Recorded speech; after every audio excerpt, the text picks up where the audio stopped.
영양은 우리 몸이 성장하고 건강을 유지하며 에너지를 얻기 위해 꼭 필요한 요소입니다. 탄수화물, 단백질, 지방, 비타민, 무기질, 물 등 각 영양소는 각각의 역할을 하며 균형 있게 섭취해야 합니다. 올바른 영양 섭취는 질병 예방과 면역력 강화에 핵심적인 역할을 합니다. 현대인은 바쁜 일상과 간편식 중심의 식습관으로 인해 영양을 소홀히 하는 경우가 많습니다. 패스트푸드, 고지방 고당분 식품 위주의 섭취는 영양 불균형을 초래하고 비만, 고혈압, 당뇨 등 만성 질환의 원인이 됩니다. 또한 식사 시간을 건너뛰거나 특정 영양소만 과다 섭취하는 경향도 건강에 악영향을 줍니다. 영양은 건강의 기초이므로 균형 잡힌 식단과 꾸준한 관심이 필요합니다. 따라서 영양은 신체 성장, 에너지 공급, 면역력 유지, 질병 예방 등 건강한 삶을 위해 반드시 필요한 요소입니다. 각 영양소는 고유한 역할을 하며 부족하거나 과잉되면 신체 기능에 이상이 생깁니다. 특히 비타민과 무기질은 소량이지만 생명 유지에 중요한 기능을 하며 단백질은 세포 회복과 근육 유지에 필수입니다. 그럼 영양소의 종류에 대하여 알아보겠습니다. 영양소는 우리 몸이 생명을 유지하고 건강하게 활동하기 위해 반드시 필요한 물질들로 크게 6가지로 나뉩니다. 먼저 탄수화물은 주요 에너지원으로 밥이나 빵, 감자 등에서 얻을 수 있으며 몸의 활동에 즉각적인 에너지를 제공합니다. 단백질은 근육과 장기, 피부 등 신체 조직을 구성하고 유지하는 데 필수이며 고기, 생선, 달걀, 콩류 등에 풍부합니다. 지방은 에너지 저장뿐 아니라 세포막 구성과 호르몬 조절에도 중요한 역할을 하며 견과류나 식물성, 기름, 생선 등을 통해 섭취할 수 있습니다. 비타민은 신진대사를 조절하고 면역 기능을 도와주는 역할을 하며 과일과 채소에 다양하게 존재합니다.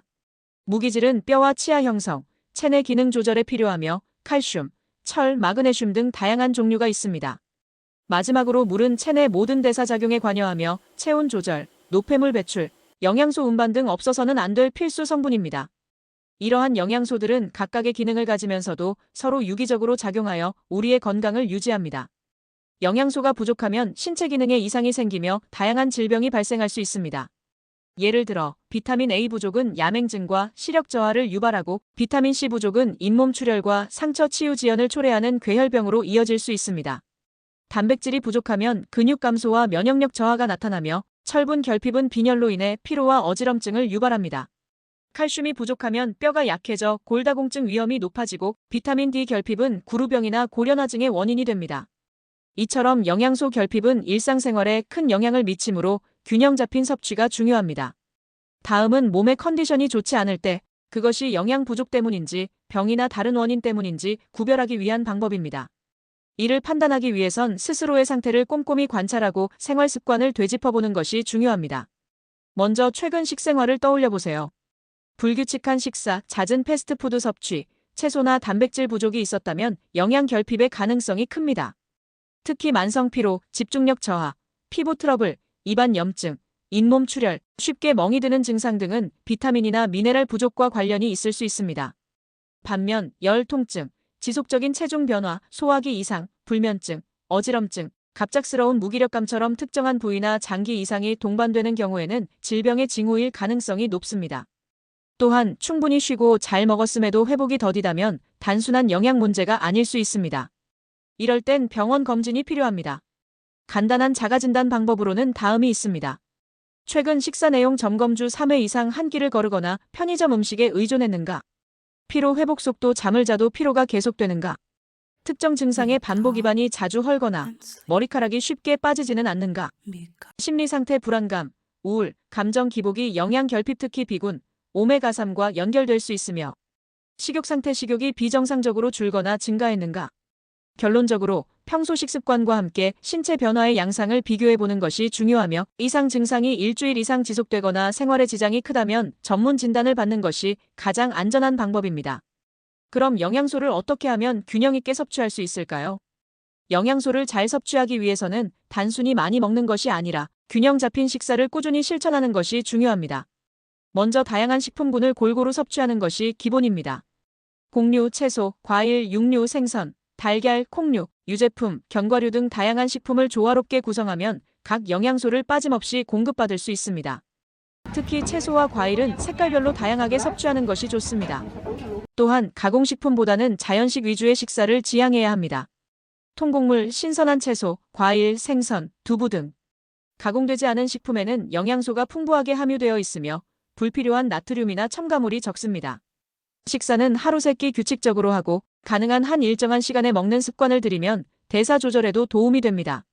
식사를 할 때는 천천히 꼭꼭 씹어 먹어야 소화와 흡수가 원활해집니다. 조리 방식 역시 중요한 요소입니다. 튀기거나 지나치게 굽는 방법보다는 찌기, 삶기, 굽기 등 건강한 조리법을 택하고 채소는 지나치게 익히기보다는 생으로 먹거나 살짝 데쳐서 섭취하는 것이 영양소 손실을 줄일 수 있습니다. 수분 섭취도 간과할 수 없습니다. 물은 영양소의 운반과 흡수, 노폐물 배출에 필수적이며 하루 1.5에서 2리터의 맹물을 마시는 것이 권장됩니다. 탄산음료나 당이 들어간 음료보다는 물 위주로 수분을 보충하는 것이 바람직합니다. 이어서 가성비와 영양에 좋은 식단에 대한 참고사항입니다. 가성비가 좋고 영양에 유익한 식단은 비싸지 않으면서도 몸에 필요한 다양한 영양소를 골고루 섭취할 수 있도록 구성된 식사입니다. 이러한 식단을 실천하기 위해서는 곡류, 단백질, 채소, 건강한 지방을 기본으로 하고 가능한 한 가공식품을 줄이며 자연식 위주의 식재료를 활용하는 것이 중요합니다. 예를 들어 현미나 잡곡밥은 탄수화물과 식이섬유를 함께 제공하며 계란이나 두부는 저렴하면서도 양질의 단백질 공급원입니다. 여기에 시금치, 콩나물, 김치 같은 제철 채소를 곁들이면 비타민과 무기질을 보충할 수 있습니다. 또한 들기름이나 참기름은 건강한 지방을 더해주고 된장국이나 멸치 국물은 미네랄과 수분 보충에 도움을 줍니다. 이러한 구성은 한 끼당 3,000원에서 4,000원 이내의 비용으로도 충분히 가능하며 재료를 미리 손질해 냉장 또는 냉동 보관하면 반복 사용이 가능해 효율적입니다. 시간이 부족할 때는 통밀빵에 달걀과 바나나, 우유 또는 견과류를 곁들인 간단한 서양식 식사도 좋은 선택입니다. 특히 학생이나 직장인을 위한 도시락 식단으로는 잡곡밥, 삶은 달걀이나 닭가슴살, 오이 당근 스틱, 김, 과일 등을 조합하면 간편하면서도 균형 잡힌 식사가 됩니다. 지금까지 살펴본 바와 같이 영양은 건강한 삶을 유지하는 데 있어 가장 기본이자 핵심적인 요소입니다. 우리 몸은 각기 다른 기능을 담당하는 다양한 영양소에 의해 균형을 이루며 이 중 어느 하나라도 부족하면 신체 기능에 이상이 생기고 질병으로 이어질 수 있습니다. 따라서 탄수화물, 단백질, 지방, 비타민, 무기질, 물 등 6대 영양소를 골고루 적절하게 섭취하는 습관이 필요합니다. 가공식품보다는 자연식, 색깔 있는 채소와 과일, 충분한 수분 섭취 등 일상 속 작은 실천이 건강한 몸을 만드는 첫걸음이 됩니다. 결국 올바른 영양 섭취는 몸을 돌보는 가장 확실한 방법이며 평생 지속해야 할 건강 관리의 출발점입니다.